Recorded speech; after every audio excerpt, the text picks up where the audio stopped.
The morning sun cast long shadows across the waters of Tawi-Tawi anchorage on June 13, 1944, as the pride of the Imperial Japanese Navy prepared for what would become one of the most decisive naval engagements of the Pacific War. Among the warships assembled in this remote corner of the southwestern Philippines, the aircraft carrier Shōkaku stood as a testament to Japanese naval engineering and ambition. Her flight deck, stretching nearly 850 feet, had launched the aircraft that attacked Pearl Harbor 30 months earlier.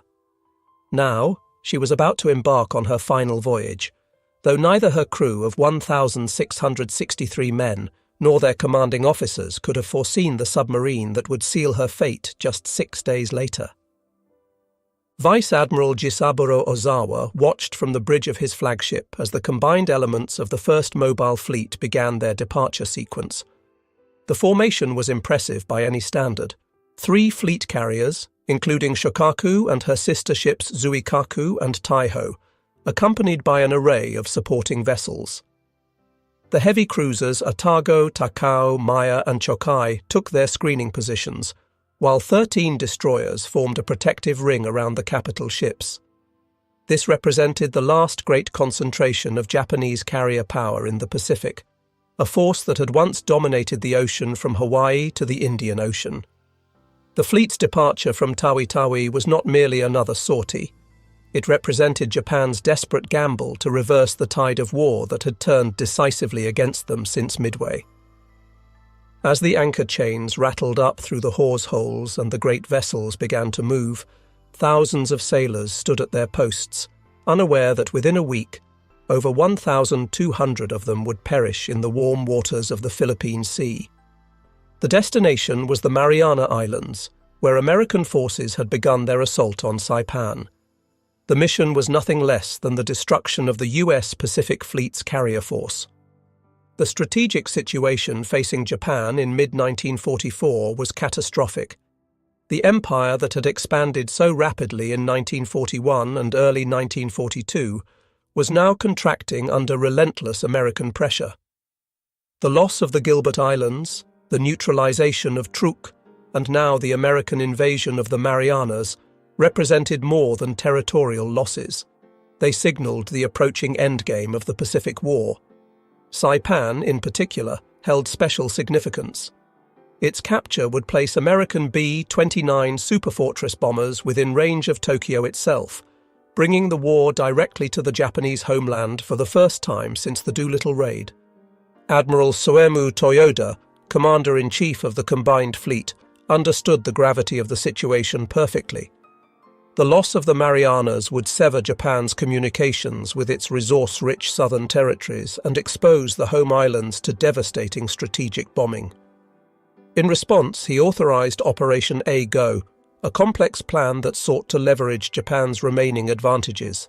The longer range of its carrier aircraft, land-based aviation support from island airfields, and the superior training of its battleship gunners in night combat. The plan called for the mobile fleet to engage the American carriers in a decisive battle while they were committed to supporting the amphibious operations at Saipan. Yet the Japanese Navy of 1944 bore little resemblance to the force that had stunned the world at Pearl Harbor. The attrition of experienced pilots was perhaps the most critical weakness. The veterans who had executed the precision attacks at Pearl Harbor, Darwin and Colombo were mostly dead, victims of the grinding battles at Midway, the Solomons, and the Santa Cruz Islands. Their replacements, rushed through abbreviated training programs, possessed neither the skill nor the experience of their predecessors. Many of the pilots aboard Shōkaku and her sister carriers had fewer than 200 flying hours, compared to the 800-plus hours of their American counterparts. The fuel situation presented another critical vulnerability. Japan's merchant marine, systematically hunted by American submarines, could no longer reliably transport refined fuel from the East Indies to the home islands. The mobile fleet was forced to operate on unrefined Tarakan crude oil, pumped directly from Borneo's wells into the ship's bunkers. This heavy, sulphurous petroleum produced thick black smoke, clogged boilers, and reduced the fleet's maximum speed. Engine room crews worked in hellish conditions as the crude oil released toxic fumes that made extended operations below decks nearly unbearable. Despite these handicaps, Ozawa's fleet remained formidable on paper. The Japanese had assembled 9 aircraft carriers carrying approximately 440 aircraft, supported by 5 battleships including the mighty Yamato and Musashi, 13 cruisers, and 28 destroyers. This force would face Admiral Raymond Spruance's 5th Fleet, which boasted 15 carriers with 956 aircraft, 7 battleships, 21 cruisers, and 69 destroyers. The Americans held decisive advantages in numbers, pilot quality, radar technology, and logistics, but Ozawa hoped that careful tactics and the element of surprise might offset these disadvantages. The strategic chess match between Ozawa and Spruance began even before the fleets departed their respective anchorages. Japanese naval intelligence had correctly identified the Marianas as the next American target, allowing Ozawa to pre-position his forces for a counterstrike. The admiral's plan was elegant in its conception. He would keep his carriers beyond the range of American aircraft, while using his own longer-ranged planes to strike the US fleet. Japanese carrier aircraft, stripped of armor and self-sealing fuel tanks to save weight, could attack from 300 miles away, while American planes had an effective combat radius of only 200 miles. Ozawa also counted on support from over 500 land-based aircraft stationed at airfields on Guam, Rota, Tinian, and Yap. These planes would execute preliminary attacks on the American fleet, weakening it before the carrier engagement. The combined assault of land and carrier-based aviation would, in theory, overwhelm the American defenses and create opportunities for decisive strikes. The Japanese admiral positioned his fleet in 3 groups: Van Force under Vice Admiral Takeo Kurita with the light carriers, Force A with Ozawa himself aboard Taiho along with Shōkaku and Zuikaku, and Force B under Rear Admiral Takagi Joshima with the remaining carriers. Admiral Spruance, commanding the American forces, faced a complex tactical problem. His primary mission was to protect the amphibious forces at Saipan, but he also needed to engage and destroy the Japanese fleet if the opportunity arose. Intelligence reports from coast watchers and signals intercepts indicated that a major Japanese naval force was approaching, but its exact composition and intentions remained unclear. Spruance positioned his Task Force 58, divided into 4 carrier groups, to the west of the Marianas, creating a barrier between the Japanese and the invasion beaches. The submarine force under Admiral Charles Lockwood played a crucial but often overlooked role in this strategic positioning. Lockwood had studied Japanese naval patterns and correctly anticipated that any relief force would pass through the Philippine Sea. He positioned his submarines in a scouting line, creating what he called the NA line, a series of patrol zones that would serve as an early warning system. 4 submarines, Albacore, Bang, Finback, and Stingray, were positioned at precise coordinates, forming a net through which the Japanese fleet would likely pass.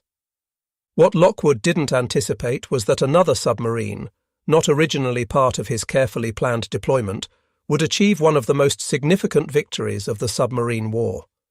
USS Kavala, on her maiden war patrol, was about to intersect with destiny. Her commanding officer, Lieutenant Commander Herman J. Kostler, had received orders to patrol east of the Philippines, but changing circumstances would soon place his boat directly in the path of Ozawa's advancing fleet. The USS Kavala, SS-244, represented the pinnacle of American submarine design in 1944.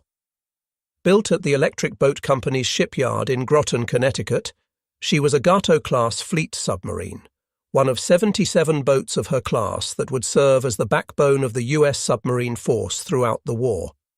Laid down on March 4, 1943, and launched on November 14 of the same year, Kavala was commissioned on February 29, 1944, under the command of Lieutenant Commander Herman J. Kostler, a 36-year-old career naval officer from Ohio who had graduated from the Naval Academy in 1930. At 311 feet, 9 inches in length and displacing 1,526 tons on the surface, Kavala was a formidable weapon of war. Her pressure hull, constructed of high tensile steel, could withstand depths of up to 400 feet, though her test depth was listed at 300 feet. Powered by 4 Fairbanks Morse diesel engines generating 5,400 horsepower on the surface, and 4 General Electric motors producing 2,740 horsepower when submerged, she could achieve speeds of 20.25 knots surfaced and 8.75 knots submerged. Her range was equally impressive, 11,000 nautical miles on the surface at 10 knots, though this was reduced to 48 hours at 2 knots when operating on battery power underwater. The submarine's primary armament consisted of 10 21-inch torpedo tubes, 6 forward and 4 aft, with storage for 24 Mark 14 or Mark 18 torpedoes. Each Mark 14 torpedo was 20 feet, 6 inches long, weighed 3,280 pounds, and carried a 643-pound Torpex warhead capable of breaking the back of all but the most heavily armoured warships. The troubled history of the Mark 14, with its defective magnetic exploder and tendency to run deeper than set, had largely been resolved by 1944, making Kavala's torpedoes far more reliable than those used earlier in the war. Secondary armament included a 5-inch 25 caliber deck gun with 200 rounds and 2.50 caliber machine guns for anti-aircraft defence. Kavala's crew of 72 officers and enlisted men had spent 3 months in intensive training before departing on their first war patrol. The submarine community was unique within the Navy. Officers and enlisted men lived and worked in extraordinarily close quarters, creating a level of interdependence unknown in the surface fleet. Every man, from Kostler down to the most junior seaman, had to qualify on every system aboard the boat. Lives depended on each crew member being able to perform any critical function in an emergency, whether operating the diving planes, managing the trim tanks, or firing torpedoes. The boat's technology represented the cutting edge of submarine warfare. Her SJ surface search radar could detect enemy vessels at ranges up to 12 miles in good conditions, while the SD air search radar provided warning of approaching aircraft. The ST periscope radar, though temperamental, allowed for precise range finding during attack approaches. Below the waterline, JK sound gear enabled the submarine to track targets acoustically, though the system was primitive compared to what would emerge later in the war. The Torpedo Data Computer TDC, an electromechanical analog computer, calculated firing solutions by integrating target bearing, range, speed, and course with the submarine's own movement. Kavala's journey to her appointment with history began on June 4, 1944, when she departed Midway Island for her maiden war patrol. The boat had arrived at Pearl Harbor in mid-May after a 5,000-mile journey from Connecticut via the Panama Canal, then proceeded to Midway for final preparations. During the brief stay at Midway, Kostler and his officers received their final briefings, loaded fresh provisions and ammunition, and made last-minute repairs and adjustments. The crew took what they knew might be their last liberty in civilization, though Midway offered far fewer amenities than Pearl Harbor. The submarine's assigned patrol area encompassed the waters east of the Philippines, specifically the approaches to San Bernardino Strait and Surigao Strait, the 2 primary passages through the Philippine archipelago. These strategic waterways served as highways for Japanese naval and merchant traffic moving between the home islands and the resource-rich territories of the Netherlands East Indies. Kostler's orders were to interdict enemy shipping, gather intelligence on Japanese naval movements, and serve as a scout for the larger American operations unfolding to the east. The first days of the patrol proved uneventful as Kavala moved westward across the vast expanse of the Pacific. The crew settled into the monotonous routine of submarine operations, 4 hours on watch, 8 hours off, with the off-duty time split between sleeping, eating, and maintaining the boat's complex machinery. The submarine ran on the surface at night, her diesels charging the massive battery banks while making good speed toward the patrol area. During daylight hours, she often submerged to avoid detection by enemy aircraft, creeping along at 3 knots to conserve battery power. On June 8th, while transiting the waters near Marcus Island, approximately 1,200 miles southeast of Tokyo, Kavala experienced her first unusual incident of the patrol. The officer of the deck reported a sudden jolt and vibration from the stern, followed by what appeared to be a pool of blood in the boat's wake. Kosler ordered all stop and sent men to inspect the propellers and stern planes. Finding no damage, he concluded that they had struck a small whale, one of many that inhabited these waters. The incident, while minor, served as a reminder of the ocean's many hazards beyond enemy action. The weather began deteriorating on June 14th as Kavala approached her assigned patrol area. Barometric pressure dropped steadily, and seas built to 15 feet, sending solid water over the bridge and down the conning tower hatch. The boat pitched and rolled violently, making normal operations nearly impossible. Men were thrown from their bunks, dishes crashed in the galley, and several crew members suffered severe seasickness. Kosler attempted to transmit a weather report to Pearl Harbor, valuable information for the fleet meteorologists planning air operations, but the storm's intensity prevented successful transmission. After fighting the typhoon for 18 hours, he ordered the boat submerged to ride out the storm in the relative calm below the surface. As the storm passed on June 15th, Kavala surfaced to find clearing skies and moderating seas. Almost immediately, the radio operator intercepted a contact report from USS Flying Fish, another submarine operating nearby. Flying Fish had spotted a Japanese task force moving east at high speed, but had been unable to gain an attack position. The sighting electrified Kavala's crew. Major Japanese fleet units had been scarce since the battles of 1942, and the opportunity to engage capital ships was exactly what every submarine commander dreamed of. Kosler immediately ordered a course change to intercept the reported contact and increased speed to 17 knots, pushing the diesels hard despite the still rough seas. He made contact with USS Pipefish, also responding to Flying Fish's report, and the 2 submarines agreed to conduct a coordinated search. They would separate by 20 miles and sweep along the enemy's projected track, doubling their chances of making contact. Throughout the night of June 15th to 16th, lookouts strained their eyes searching for the distinctive silhouettes of Japanese warships, while the radar operator continuously swept the SJ scope for electronic contacts. Dawn on June 16th brought disappointment. Despite covering over 200 miles during the night search, neither submarine had found the Japanese task force. Kosler reluctantly concluded that the enemy had either changed course or increased speed beyond his calculations. He ordered Kavala back to her assigned patrol area, but the brief taste of potential action had energized the crew. Every man aboard now knew that major Japanese fleet units were operating in their vicinity, and the chance for a significant engagement had increased dramatically. Just before midnight on June 16th, the SJ radar detected multiple contacts to the southwest. The operator reported what appeared to be 5 or 6 vessels moving at moderate speed. Kosler rushed to the conning tower and studied the radar display.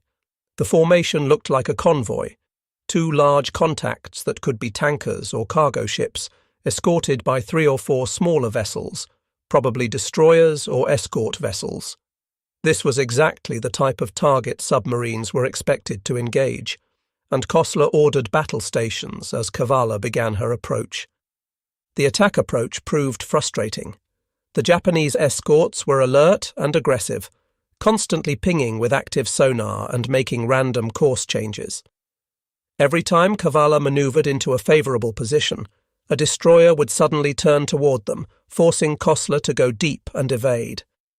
After 3 hours of cat-and-mouse maneuvering, during which the submarine never got closer than 4,000 yards to the main targets, a destroyer charged directly at Kavala's position. Kosler ordered an emergency dive to 300 feet, rigged for silent running, and waited as the escort passed overhead, the sound of its screws clearly audible through the hull. When Kavala finally surfaced at 0200 on June 17th, the convoy had vanished into the darkness. Kosler was frustrated but philosophical. Such was the nature of submarine warfare.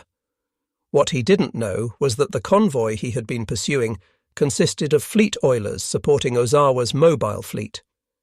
Had he successfully attacked these vessels, the Japanese carriers would have been forced to curtail their operations due to fuel shortage. Sometimes in war, the attacks that fail have as much historical significance as those that succeed. The afternoon of June 17th brought new orders from ComSubPac. Based on multiple submarine sightings and signal intelligence, Admiral Lockwood was repositioning his boats to intercept what was clearly a major Japanese fleet movement. Kavala was ordered to take position at 1300 north, 13700 east, approximately 350 miles west of Guam. Kosler plotted the new position and ordered a course change, pushing the boat hard to reach the assigned coordinates before the expected Japanese arrival. At 19:45 hours on June 17th, as Kavala raced toward her new position, the SJ radar operator reported a faint contact bearing 290 degrees, range 30,000 yards. The contact was intermittent, appearing and disappearing with each radar sweep, suggesting it was at the extreme range of the equipment. Kosler ordered a course change to close the contact and increased speed to maximum. As the range decreased, more contacts appeared on the radar screen. First 2, then 4, then 7 distinct returns. By 2015 hours, Kosler had identified what could only be a major Japanese task force.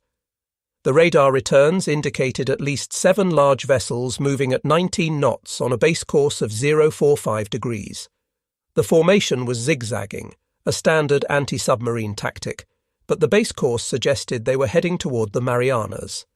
Through careful plotting, Kosler identified what appeared to be at least one aircraft carrier, several possible battleships or heavy cruisers, and screening destroyers. This was no merchant convoy. Kavala had stumbled upon a major element of the Japanese fleet. The decision Kosler faced was one of the most difficult in submarine warfare. His boat was in perfect position to attack, with the Japanese force approaching his position. A spread of torpedoes fired at the right moment could damage or sink a capital ship. But Kosler also understood the strategic importance of his discovery. Admiral Spruance's fleet needed to know the location, composition and course of this Japanese force. The information was potentially more valuable than any damage Kavala alone could inflict.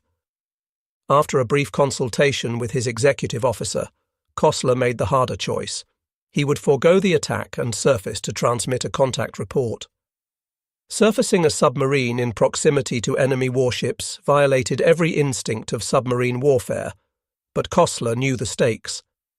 At 21:45, after the Japanese force had passed beyond visual range, Kavala surfaced into the tropical darkness. The radio operator immediately began transmitting the contact report on the submarine force frequency. Large enemy task force latitude 13 degrees north, longitude 136, degrees 30 minutes east base, course 045, speed 19, knots composition, at least one carrier, several battleships or cruisers, multiple destroyers.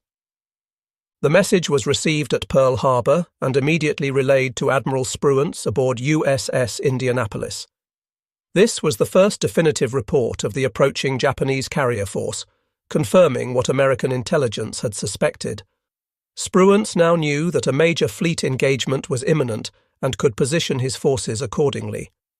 The Battle of the Philippine Sea, though Kosler didn't know it at the time, had effectively begun with Kavala's contact report.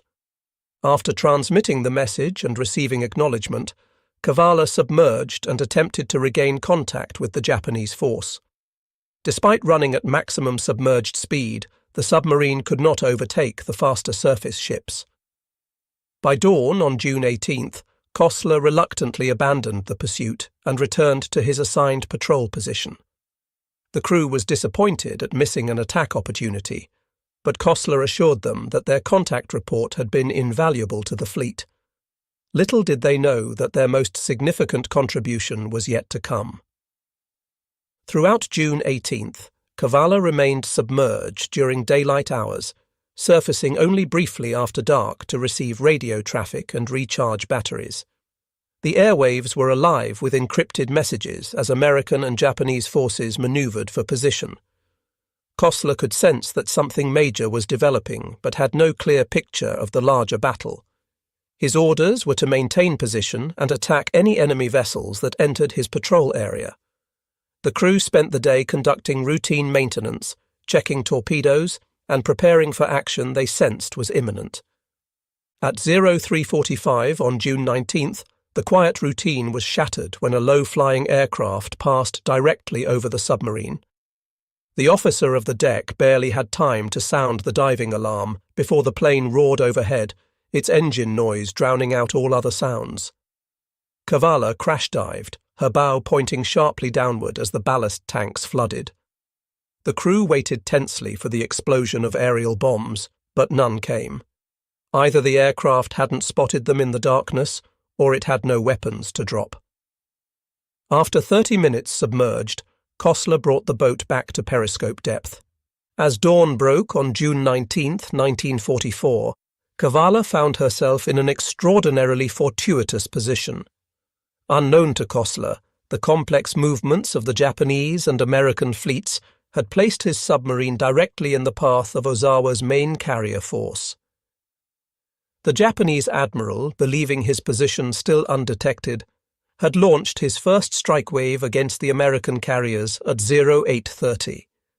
Now, as these aircraft departed, the Japanese carriers turned into the wind to recover their combat air patrol and prepare for subsequent launches. At 10:48, Kavala's sound operator reported high-speed screws bearing 070 degrees. Kosler raised the periscope for a brief observation and immediately ordered it lowered. On the horizon, he had spotted the pagoda-style masts characteristic of Japanese warships. He ordered battle stations submerged, and the crew rushed to their combat positions with practiced efficiency. The torpedo room crews checked their weapons one final time, the diving officer fine-tuned the boat's trim, and the plotting party prepared to develop a firing solution. At 10:52, Kosler made his second periscope observation. This time the view took his breath away. A large aircraft carrier, accompanied by at least one heavy cruiser and several destroyers, was approaching from the northeast at approximately 20 knots. The carrier was recovering aircraft, with planes circling overhead waiting their turn to land. The flight deck was crowded with aircraft that had already recovered, their wings still extended. Kosler estimated the range at 12,000 yards, too far for an effective torpedo attack, but the carrier's course would bring it much closer. The next 15 minutes required exceptional submarine handling. Kosler needed to maneuver Kavala into an optimal firing position without being detected by the screening destroyers. He could only afford brief periscope observations, as the escorts were actively searching for submarines. The TDC operator continuously updated the firing solution based on Kosler's observations and the sound bearings provided by the sonar operator. The carrier was identified as a Shōkaku-class vessel based on its distinctive profile, the small island structure offset to starboard, the massive flight deck, and the unique arrangement of anti-aircraft guns. At 11:10, Kosler made what he intended to be his final observation before firing. The carrier, now positively identified as either Shōkaku or Zuikaku based on the pagoda mast and flight deck configuration, was at a range of 5,000 yards and closing. The angle on the bow was nearly perfect for a broadside shot. However, the destroyer Urikaze was moving into a position that would block the torpedo run. Kosler had to make a split-second decision: wait for the destroyer to clear and risk losing the shot, or fire immediately and hope the destroyer didn't interfere with the torpedo tracks. At 11:18, with Shōkaku at a range of 1,200 yards, Kosler made his decision. "Fire one," he commanded, and the first torpedo left Kavala's number 1 tube with the characteristic shudder and high-pressure air discharge. At 8-second intervals, 5 more torpedoes followed, spreading in a fan pattern calculated to ensure at least some hits, regardless of any last-minute course changes by the target. The torpedo run was set for 15 feet, shallow enough to strike above the carrier's armour belt, but deep enough to avoid surface turbulence. Even as the sixth torpedo was leaving its tube, Kostler ordered, "Take her deep, flood negative, full dive on the bow planes." Kavala's bow angled sharply downward as tons of water flooded into the negative tank. The submarine was passing 100 feet when the first explosion resonated through the water, a deep, satisfying boom that brought smiles to the crew's faces despite their precarious situation. 8 seconds later, a second explosion, then a third. Kostler had hoped for 4 hits, but 3 was an excellent result against a manoeuvring target. Aboard Shōkaku, the first indication of danger came when a lookout spotted torpedo wakes approaching from starboard. The officer of the watch immediately ordered full right rudder and emergency speed, but it was too late. The first torpedo struck amidships at frame 145, tearing a massive hole in the hull and flooding the No. 3 boiler room. The second hit further forward, destroying aviation fuel bunkers and starting fires among the aircraft parked on the hangar deck. The third torpedo struck near the forward elevator, causing it to jam in the raised position and rendering flight operations impossible. The carrier immediately took on a severe list to starboard as thousands of tons of water poured through the gaping holes in her hull. Damage control parties struggled to contain the flooding, but the situation was complicated by the aviation gasoline fires spreading through the hangar spaces.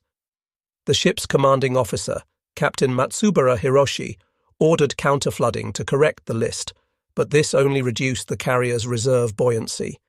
Within minutes of the torpedo strikes, Shōkaku had slowed to 12 knots and was clearly in mortal danger. Back aboard Kavala, the celebration was short-lived. 2 minutes after firing, the first depth charges detonated above and behind the submarine. The Japanese escorts had either detected the submarine's periscope or traced back the torpedo wakes to their point of origin. Now began a deadly game of cat and mouse as Kavala went deep and silent, trying to evade the destroyers hunting her. The submarine passed 300 feet, approaching her test depth, as more depth charges exploded in patterns around her estimated position. The depth charge attack was methodical and relentless. The Japanese destroyers worked in coordination, one maintaining sonar contact while the other made attack runs.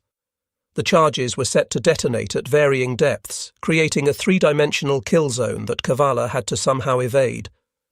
At 11:35, a pattern of 6 charges detonated so close that cork insulation rained from the overhead, light bulbs shattered, and the submarine's hull groaned under the pressure waves.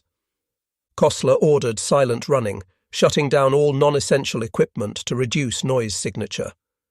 The crew removed their shoes, moving about in stocking feet to minimize sound.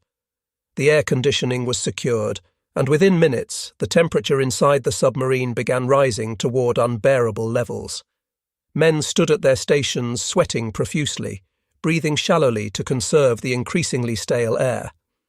In the manoeuvring room, electricians watched the battery gauges slowly decline, calculating how long they could maintain submerged operations. At 11:44, the sound operator reported a destroyer passing directly overhead. The crew could hear the rhythmic thrashing of the escort's screws growing louder, reaching a crescendo as the vessel passed over them, then gradually fading. Everyone braced for the depth charges that would surely follow, but surprisingly, none came. Either the destroyer had lost contact or was repositioning for a better attack angle. Kostler used this respite to order a course change, hoping to slip away from the search area while the destroyers regrouped. For the next 2 hours, Kavala played a desperate game of evasion. Kostler varied the submarine's depth between 250 and 400 feet, changed course frequently but gradually, and used the temperature gradients in the water to hide from Japanese sonar. The depth charging continued sporadically, with patterns detonating at various distances. By 1300, the sound operator reported that only 1 destroyer remained in close proximity. The others had apparently returned to escort the damaged carrier. At 13:32, a series of peculiar noises began emanating from the direction of the torpedo attack. The sound operator described them as breaking up noises, the characteristic sound of a ship's hull collapsing under pressure. These continued intermittently for the next half hour, suggesting that Shōkaku was suffering progressive structural failure. At 14:08, 4 tremendous explosions shook Kavala despite the distance. These were not depth charges, but something far more powerful, likely the detonation of Shōkaku's ammunition magazines or aviation fuel bunkers. As Kavala continued her evasion, the drama aboard Shōkaku reached its climax. The carrier's damage control efforts had initially shown promise, with the crew managing to contain the initial flooding and extinguish some fires. However, the structural damage was too severe. The torpedo hits had not only opened the hull to the sea, but had also damaged critical fuel lines and ventilation systems. Aviation gasoline vapours, heavier than air, accumulated in the lower compartments despite efforts to ventilate them. At approximately 1400, these vapours reached an ignition source, possibly a spark from damaged electrical equipment or hot metal from the earlier fires. The resulting explosion tore through Shōkaku's interior, destroying what remained of her watertight integrity. The blast was so powerful that it lifted the armoured flight deck several feet, sending aircraft and crew members flying. Secondary explosions followed as ready ammunition for the anti-aircraft guns cooked off in the intense heat.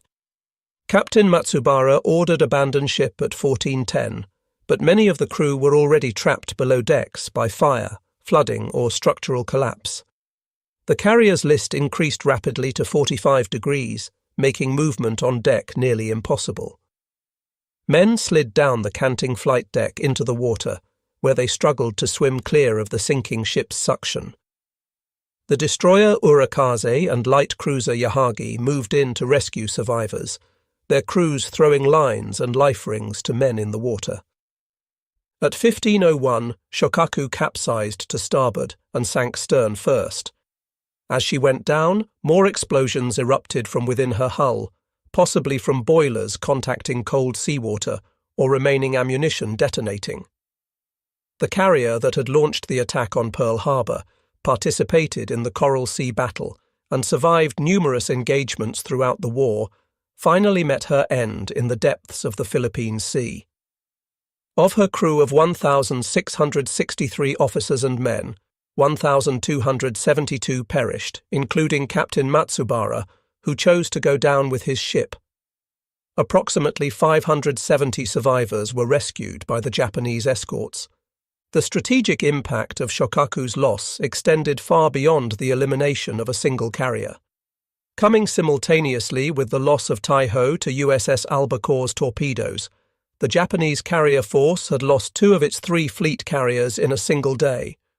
More critically, hundreds of aircraft and irreplaceable aircrew were lost.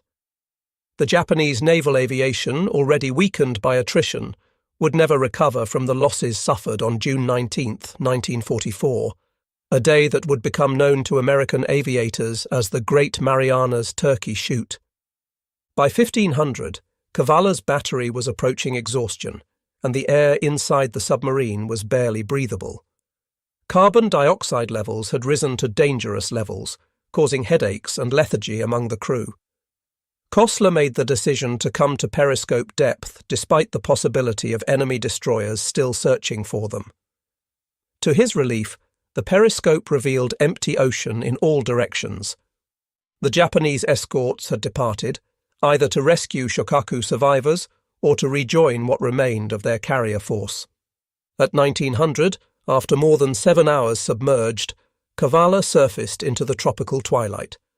The crew immediately started the diesel engines, bringing blessed fresh air into the fetid submarine. Men stumbled topside, gulping the clean ocean air and cooling themselves in the spray breaking over the bow. The batteries began their long recharge cycle, and the air conditioning was restored, gradually bringing the interior temperature down from its peak of 125 degrees Fahrenheit. Kosler's first priority was to report the attack to Pearl Harbor. The radio operator transmitted, attacked Shōkaku-class carrier 3 hits, observed heavy explosions heard after going deep, believe target sank position, 1150 North 13757 East. The message was received with jubilation at submarine headquarters. Admiral Lockwood himself drafted the reply, "Well done, Kavala, your achievement beyond expectations." The submarine continued her patrol for another 6 weeks, though no action would match the intensity of June 19th. On July 1st, Kavala arrived at the newly captured port of Saipan for fuel and provisions. The scene that greeted them was surreal. Hundreds of ships anchored in the harbour, the island still smoking from the ongoing battle, and the constant thunder of naval gunfire supporting marine operations ashore. Staff officers from Admirals Spruance and Turner came aboard to debrief Kosler and congratulate the crew personally. The full magnitude of Kavala's achievement became clear when combined with the broader results of the Battle of the Philippine Sea. The Japanese had lost 3 aircraft carriers, over 600 aircraft, and suffered irreplaceable losses in trained aircrew. The mobile fleet, Japan's last hope for offensive naval operations, had been effectively destroyed as a fighting force. While the war would continue for another 14 months, Japan's fate had been sealed in the waters of the Philippine Sea. The sinking of Shōkaku represented more than the loss of a single warship. It symbolized the complete reversal of fortune in the Pacific War. The carrier that had launched the surprise attack on Pearl Harbor, participating in Japan's stunning early victories, had been destroyed by a submarine from the nation she had helped awaken to war. The irony was not lost on naval historians or the American public when the story was released after the war's end. Kavala's success on her first war patrol established her as one of the most celebrated submarines in the Pacific Fleet. She would complete 5 more war patrols, sinking 3 additional Japanese vessels. The exact tonnage of her subsequent victories varies in different records, but her most significant achievement remained that single spread of torpedoes fired on June 19, 1944. Lieutenant Commander Kosler was awarded the Navy Cross for his actions, and Kavala received the Presidential Unit Citation for her first patrol. The submarine's achievement must be understood within the broader context of the submarine war against Japan. American submarines, comprising less than 2% of the U.S. Navy's personnel, accounted for 55% of all Japanese maritime losses during the war.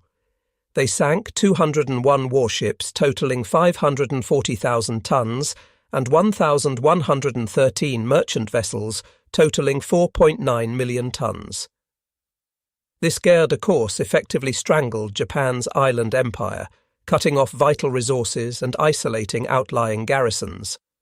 The sinking of capital ships like Shōkaku grabbed headlines, but the steady attrition of Japan's merchant marine ultimately proved decisive. The tactical lessons from Kavala's attack influenced submarine doctrine for the remainder of the war. Kosler's decision to report the enemy task force before attacking demonstrated the strategic value of submarines as scouts for the fleet.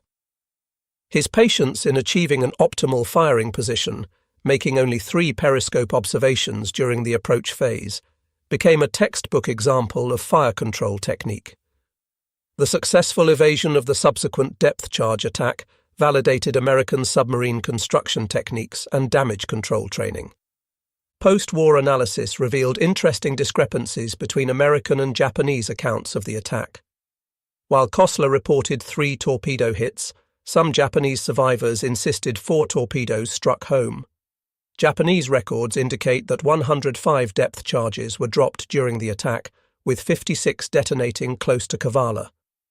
The exact cause of the final explosions that doomed Shōkaku remains debated, whether it was aviation fuel vapors, ammunition magazines, or a combination of factors. What remains undisputed is that Kavala's attack, combined with Albacore's torpedoing of Taiho, eliminated 2/3 of Ozawa's carrier strength in a single day. The human cost of Shōkaku's sinking deserves remembrance. The 1,272 Japanese sailors who perished were not fanatics or war criminals, but professional seamen doing their duty as they understood it. Many were conscripts barely out of their teens, others veteran sailors who had served aboard Shōkaku since her commissioning. Their deaths, while necessary in the context of total war, represent individual tragedies multiplied 1,200-fold. Among the dead were many veteran officers who had served with distinction throughout the war. The location of Shōkaku's wreck remains unknown to this day. Unlike many other major warships from the Pacific War that have been discovered by deep-sea exploration teams, Shōkaku's final resting place in the Philippine Sea has yet to be located.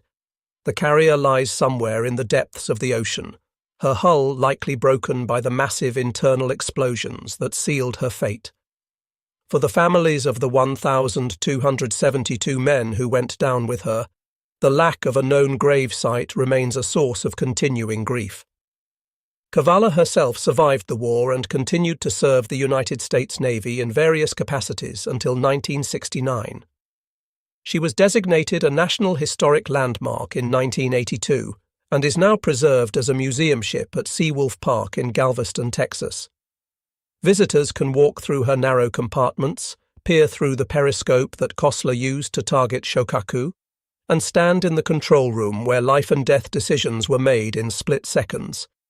The submarine stands as a tangible reminder of the courage and skill of the silent service. The strategic implications of the Battle of the Philippine Sea, and Kavala's role in it, extended beyond the immediate military victory. The destruction of Japanese carrier aviation opened the way for the liberation of the Philippines, the invasion of Iwo Jima and Okinawa, and ultimately the planned invasion of Japan itself. While that invasion proved unnecessary due to Japan's surrender following the atomic bombings, the naval supremacy established in June 1944 made those subsequent operations possible. In the grand narrative of World War II, the sinking of Shōkaku by Kavala represents a perfect microcosm of the Pacific War's evolution. The Japanese Navy, that had seemed invincible in 1941–42, had been systematically destroyed by American industrial might, technological superiority, and the courage of individual sailors and submariners. The hunter had become the hunted, and the empire that had gambled on a quick victory found itself facing inevitable defeat. Today, as tensions again rise in the Western Pacific, the lessons of the Philippine Sea remain relevant. The importance of submarine warfare, the value of intelligence and reconnaissance, the critical nature of trained personnel, and the decisive impact of technological advantage all echo through the decades. The story of Kavala and Shōkaku reminds us that naval supremacy, once lost, is difficult to regain, and that wars at sea can be decided in moments by the actions of relatively small units. The morning of June 19, 1944, had begun with the Imperial Japanese Navy launching what it hoped would be a decisive counterstrike against the American invasion of the Marianas. By sunset, that hope had been shattered, with 2 fleet carriers on the ocean floor and hundreds of aircraft destroyed.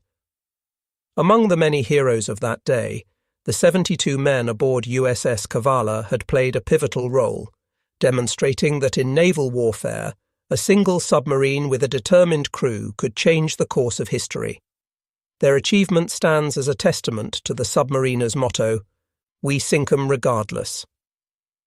As Herman Kosler would later reflect in his memoirs, the attack on Shōkaku was both the culmination of years of training and preparation and a matter of being in the right place at the right time. But as the great Admiral Chester Nimitz observed, luck is frequently the reward of those who are prepared to take advantage of opportunities. Kavala was prepared, the opportunity presented itself, and the result was one of the most significant submarine attacks of the Second World War. The submarine that had left Groton just months earlier as another boat in the Gato class had earned her place in naval history, writing her name in the annals of the silent service with torpedoes rather than ink.